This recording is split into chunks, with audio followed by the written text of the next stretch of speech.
Let's be honest.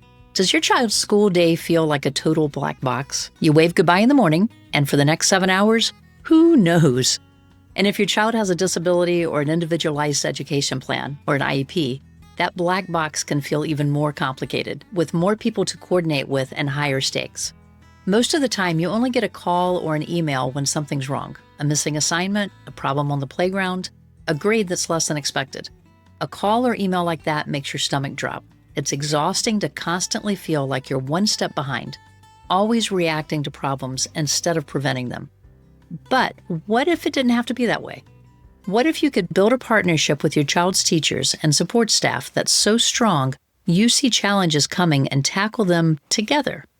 I'm about to share 5 communication secrets that will completely change the game. These are simple, practical tips that will help you go from a worried bystander to your child's most effective and powerful advocate. Okay, secret number 1 is all about starting the story on your own terms. Too often, our first real chat with a teacher happens after there's already a problem. Right away, the mood is tense and you feel like you're on the defensive. That one negative event defines the relationship, and it feels like you spend the rest of the year trying to dig out of that hole. The fix? A proactive introduction. Sometime during that first week of school, before anything has had a chance to go wrong, send a short, friendly, and positive email to your child's main teachers. For parents of a child on an IEP, you can adapt this strategy and send it to the entire team, the special education teacher, the general ed teacher, the therapist, and the case manager. It sets a collaborative tone for the whole group from day one. Here's how you do it. First, introduce yourself and your child and express genuine excitement for the year. Something like, "We are so thrilled for Sarah to be in your 4th grade class. She's been talking all summer about your science projects." This immediately sets a warm, appreciative tone. Teachers get a lot of complaints, so a little bit of positivity goes a long, long way. Second, and this is the most important part, share 1 or 2 key things about your child. Think of it as a mini manual for your kid. For example, just to give you a little insight, Sarah is a super creative kid, but she can be a bit shy in big groups. She often has great ideas, but won't raise her hand. A little gentle encouragement to share her thoughts really helps her open up. Or, Michael absolutely loves to help and feels a huge sense of pride when he's given a small responsibility. This type of thing makes your child a real person, not just a name on a list. Finally, position yourself as a partner. Wrap up the email with one simple line that changes everything. I really believe in a strong homeschool partnership. Please don't hesitate to reach out if you ever need anything. I'm looking forward to working with you to make this a fantastic year for Sarah.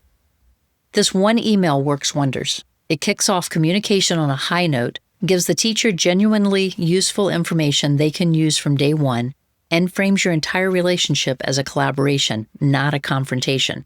Just like that, you're a team. So what happens when a problem actually comes up? Whether you spot it first or the teacher brings it to you, these conversations can get tense fast. The issue is, as soon as someone feels criticized, the walls go up. They get defensive, and any hope for a productive conversation goes out the window. It stops being about solving the problem and starts being about defending turf. The solution is a classic for a reason, the positive sandwich. It's a beautifully simple way to bring up a concern while keeping the other person open to hearing it. You just sandwich your concern, the meat, between 2 genuine positives, the bread. This technique is especially powerful in IEP meetings when emotions can run pretty high. Starting with what's working builds trust before you dive into the areas that need support. Here's how it works. Let's say you're worried your son isn't being challenged in math. Instead of opening with, "I'm worried Jack is bored in math," which can sound like an accusation, you start with a slice of positive bread. Say something you mean like, "Thank you so much for all your hard work. Jack came home so excited about the history project you're doing. He really enjoys your class." This shows you see and appreciate their effort, which instantly lowers their defenses. Now for the meat, the concern. You want to frame it as a collaborative question, not a demand. Use I statements. For example, "I've noticed Jack has been flying through his math homework lately, and I was wondering how we could work together to make sure he stays engaged and challenged. I'd love to get your take on how he's doing in class." See the difference? "I've noticed," "I'm wondering," and "how can we work together" invites a discussion. Finally, add that top slice of bread, another positive or a forward-looking statement. "I really appreciate you taking the time to talk about this. I know we both want what's best for Jack, and I'm sure that together we can find a great path forward for him. Now, this isn't about being manipulative. It's about being smart and empathetic. It preserves your relationship and keeps the focus where it should be, on the shared goal of helping your child succeed. If these ideas are already getting your gears turning, I want to help you take the next step. I have a free PDF on my website that you might be interested in. It's called 10 Powerful Questions to Ask Your Child's Teacher This School Year. It's a simple cheat sheet to help you start these important conversations. You can find the link to download it for free in the description below and in the show notes. And for those of you navigating the IEP process, you don't have to do it by yourself. If you'd like a partner to help you prepare for meetings, understand what questions you should be asking, and collaborate more effectively with the school, I work as an IEP coach and would be honored to be part of your team. You can find more information about how we can work together in the description. And whether you need that one-on-one help or not, do me a favor. Hit the subscribe button. This podcast comes out weekly and has some great guests lined up for the rest of the season. You're not going to want to miss them. Let's move on to secret number 3. Are you drowning in communication? Between the emails, the apps, the parent portals, and the newsletters, it's a mess. The problem for parents is total communication fatigue. You either miss something important because it's buried on a platform you never check, or you get so many notifications you just start tuning it all out. The solution is something I call the 2-channel rule. It's dead simple. In the beginning of the year, either in your introduction email or at a conference, you just ask the teacher one question. What are the 2 best ways for us to communicate this year? You can phrase it like this. I really want to stay in the loop without adding to your workload. Of all the ways the school communicates, which 2 do you use most for important updates and for me to ask a quick question? This question is magic, and for a child on an IEP, it's crucial. You might ask the case manager, what's the best channel for a quick update versus a more significant concern that the whole team needs to know about? This streamlines communication immensely. First, it shows you respect their time. Second, it gives you instant clarity. The teacher might say, I post general news in the parent portal, but for anything about your child specifically, email is best. Perfect. Now you know exactly where to put your attention. This cuts through the noise and makes your communication way more effective.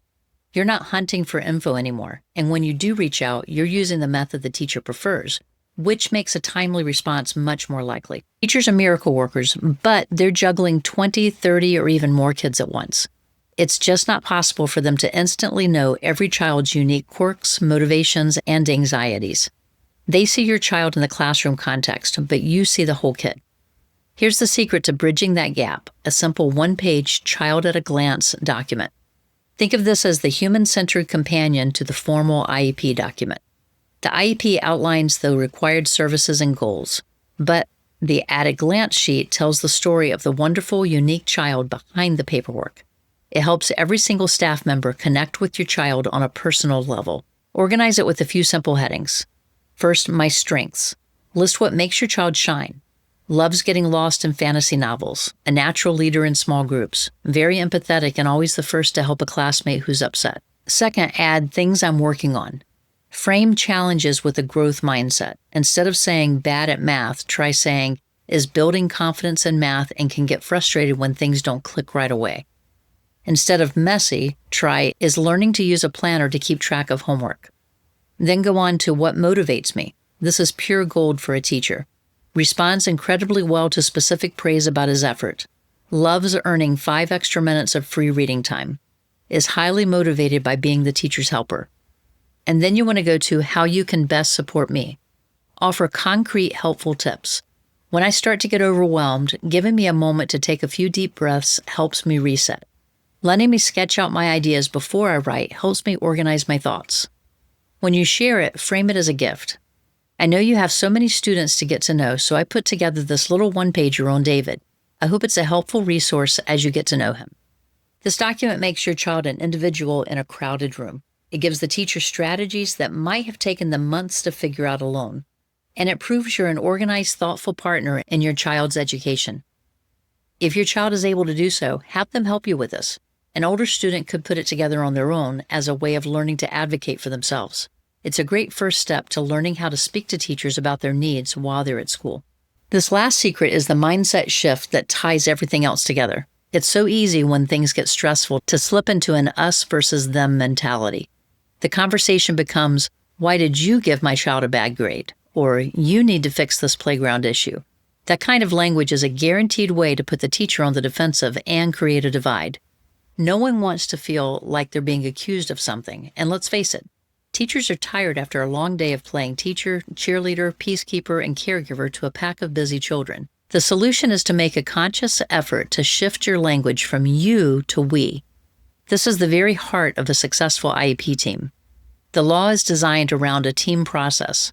This shift turns a potentially adversarial meeting into a collaborative problem-solving session. And the research is clear. When parents and teachers work as a team, students do better, period. Here's what it sounds like. Instead of saying, "What are you going to do about this?" try, "This is a tricky situation. How can we solve this together? What can I do at home to support what you're doing here?"